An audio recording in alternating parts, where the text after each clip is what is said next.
स्वतंत्रता को बल देता है, समता न्याय का बल देता है। स्वतंत्रता को बल देता है, समता न्याय का बल देता है। जिसकी बदौलत भारत देश को मिला यहाँ सम्मान है। भारत का संविधान है, भारत का संविधान है, भारत का संविधान है, भारत का संविधान है। क्रांतिकारी जय भीम, जय भीम, जय संविधान। प्रिय भारतवासियों, आज के समस्त अतिथिगण, समस्त ग्रामवासियों, प्यारे बच्चों, मित्रगण, साथियों, आप सभी को 26 नवंबर संविधान दिवस की बहुत बहुत हार्दिक बधाई, ढेर सारी शुभकामनाएं। आज का इस समय में आप सभी ने मुझे यह अवसर दिया, यह मंच और सम्मान दिया, इसके लिए मैं समस्त ग्रामवासियों को और इस आयोजक समिति को मैं तहे दिल से धन्यवाद, आभार व्यक्त करता हूँ। सबसे पहले मैं उन महापुरुषों को नमन करते हुए, याद करते हुए अपनी बातों को रखूंगा। विश्व को शांति का संदेश देने वाले गौतम बुद्ध जी को मैं नमन करता हूँ। मनखे एक समान का संदेश देने वाले, छत्तीसगढ़ के माटी पर जन्म लेने वाले बाबा गुरु घासीदास जी के चरणों में मैं नमन करता हूं। और इस देश को विश्व का सर्वश्रेष्ठ संविधान देने वाले, हम सब की समता, बंधुत्व, न्याय, स्वतंत्रता का अधिकार देने वाले बाबा साहब डॉक्टर भीमराव अम्बेडकर जी के चरणों में कोटि कोटि नमन करता हूं। और इस कौम को जगाने वाले, गांव गांव गली गली जा करके इस समाज को एकत्रित करने वाले, हमें राजनीति की सत्ता और चाबी और ताकत बताने वाले माननीय काशीराम साहब जी के चरणों में मैं नमन करता हूं। समय समय पर जन्म लेकर के हमारे महापुरुषों ने संघर्ष और लड़ाई लड़ करके इस मानव समाज के विकास, कल्याण के लिए उन्होंने कार्य किया। मैं सभी को तहे दिल से नमन, कोटि कोटि प्रणाम करता हूं। आप सभी को देखकर बड़े हर्ष उल्लास हो रहा है कि आज जो है आप सभी ने इस सोनादा की पावन धरती पर आज 26 नवंबर मनाने का एक अच्छा और सुंदर सा विचार रख करके यह आयोजन आप सभी ने रखा है। इसमें लोगों में जन जागरूकता आएगा, लोगों में इन चीजों को जानेंगे कि संविधान दिवस होता क्या है। 26 नवंबर 1949 को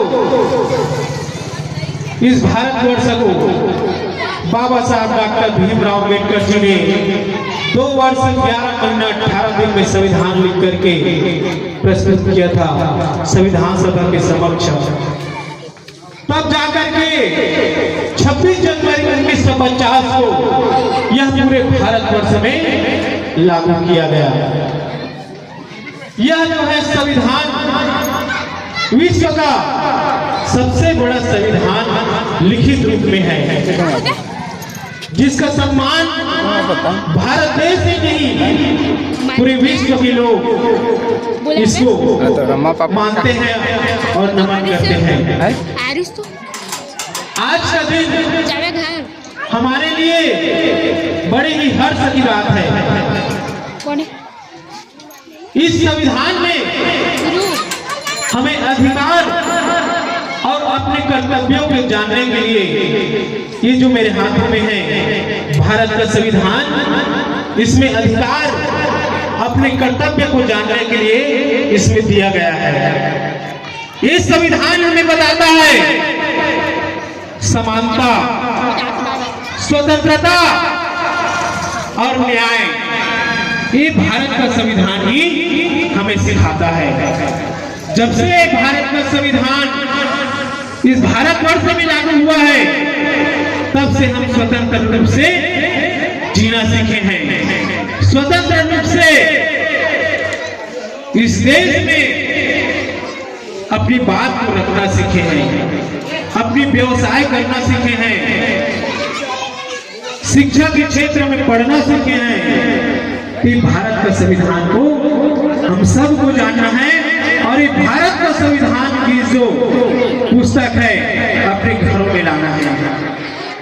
मैं सबसे अपील करता हूँ कि भारत के संविधान को अपने घरों में जरूर लगाना, ताकि हमारे आने वाली पीढ़ी, हमारे आने वाले बच्चे, हमारे भाई ये भारत के संविधान को पढ़ करके देखें और समझें कि इसमें हमारे निहित अधिकार बाबा साहब ने हमें जो दिया है वह क्या है।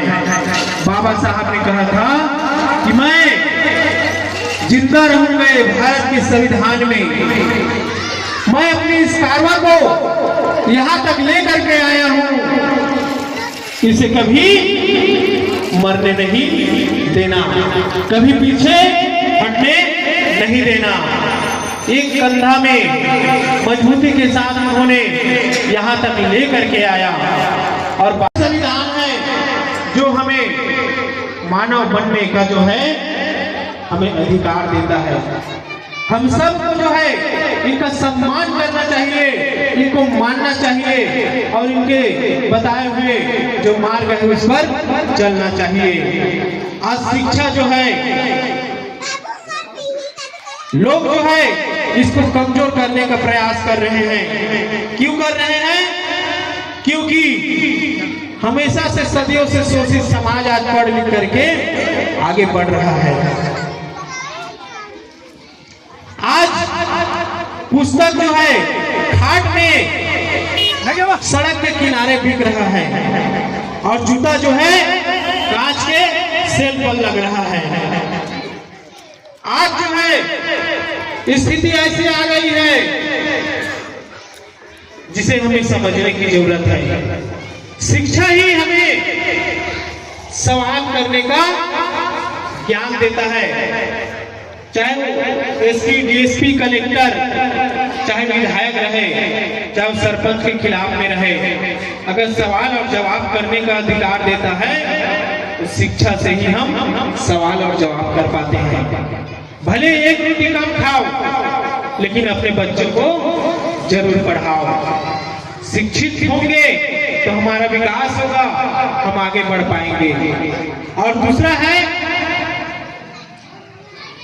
शिक्षित बनो, संगठित रहो और संघर्ष करो। तो संगठित रहने के लिए भी हमें बाबा साहब ने कहा है, संगठन बनाने के लिए नहीं, संगठित रहने के लिए बोला है। हम सब जो है दिन ब दिन छोटे छोटे संगठन, छोटे छोटे टुकड़ों में बढ़ते जा रहे हैं। यह मनन और चिंतन का विषय है। बाबा साहब ने कहा था संगठित रहो, लेकिन हम जस्ट क्या कर रहे हैं? संगठन बताने हुए जा रहे हैं। हम उन प्रमुख, मैं सोशल मीडिया के माध्यम से तमाम संगठन के उन प्रमुख व्यक्तियों से मैं कहना चाहता हूं कि हमारा समाज बढ़ते हुए जा रहा है। हमारा समाज का कभी विकास नहीं हो पाएगा, हमारा समाज उस सत्ता उस चाबी तक कभी पहुंच नहीं पाएगा। मैं आप सबसे अपील करता हूं कि समाज को संगठित रहने दीजिए। संगठन बना करके जो बांटने का काम चल रहा है समाज में, उसको दूर आप सब मिल करके एक मंच में आ करके इस चीज को दूर कीजिए। क्योंकि जब गली में कुत्ता जब रहता है तो एक छोटे से पत्थर से आप मार करके उसको भगा देंगे, क्योंकि कुत्ता जो है संगठित प्राणी नहीं होता है। और कहीं पेड़ पर, कई घरों के दीवारों पर मधुमक्खी का जो छत्ता होता है, उसमें उस छोटे से पत्थर से आप मार करके देखिए, आपको वहां से भागना पड़ जाएगा। क्यों? क्योंकि वे संगठित प्राणी है।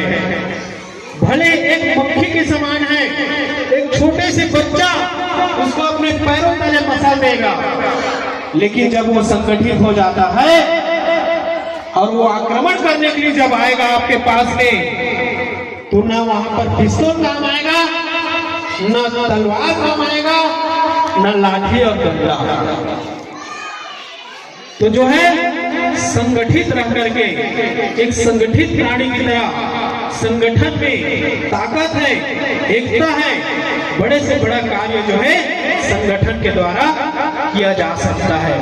तो आप जो है संगठित रहिए। और आप सबसे एक अपील करना चाहता हूं कि व्यक्तिगत मतभेद भले ही हम सब में हो जाए, लेकिन जहां समाज की बात आता है तो समाज में जो है हमें एकता बनाकर चलना है। भले राजनीतिक में हम कई संगठन कई पार्टी से जुड़े हो, लेकिन गांव में समाज में जब बात आता है तो सामाजिक दृष्टिकोण से हम सबको एक होकर के एक मन एक विचार से हमें कार्य करना चाहिए। तब हम जो है हम गांव पर सफल हो पाएंगे, अपने इस राज्य में सफल हो पाएंगे और इस देश में सफल हो पाएंगे। और तीसरा क्या है बाबा साहब का संदेश? संघर्ष कर।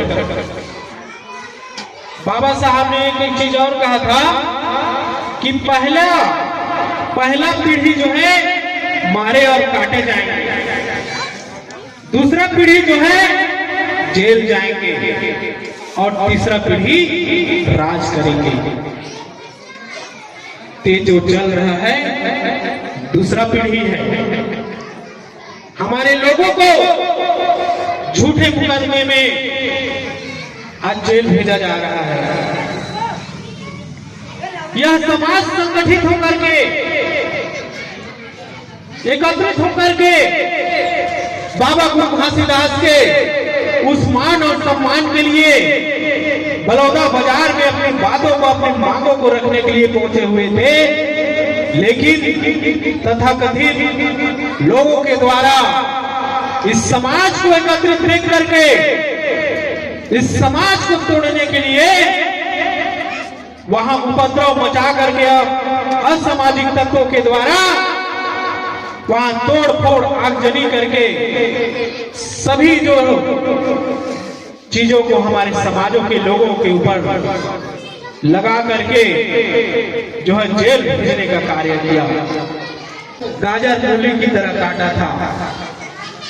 उस वंश से हम लोग आते हैं, तो कभी क्रांति और संघर्ष से कभी पीछे हटने वाले लोग नहीं हैं। मैं आप सबसे अपील करता हूं कि जहां समाज में जहां लोगों के ऊपर अन्याय अत्याचार शोषण होता है, तो आप सबसे मैं अपील करता हूं कि आप सब एकजुट होकर के एकत्रित होकर के समाज को एक ताकत दे करके जो है उसके खिलाफ लड़ाई लड़ने का, आवाज उठाने का आप लोग कार्य कीजिए। इसी के साथ में आप सभी ने मुझे इतने समय तक सुना, मुझे मान और सम्मान इस गांव में मिला। आप सभी से तहे दिल से पुनः फिर से मैं धन्यवाद करता हूँ, आभार व्यक्त करता हूँ और आप सभी से इसी आशा के साथ कि बाबा साहब का जो संदेश है, बाबा साहब का जो मिशन और कारवां है, उन्हें आगे बढ़ाने का आप कार्य करेंगे। आगामी हमारा कार्यक्रम चापा में है, तो यहाँ से हम चापा के लिए प्रस्थान करेंगे।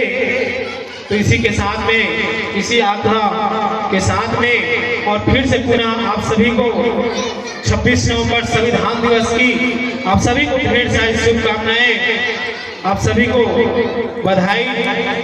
और इसी के साथ मैं अपनी वाणी को विराम देता हूँ। आप सभी को क्रांतिकारी जय भीम, जय भीम, जय जय जय जय जय भीम,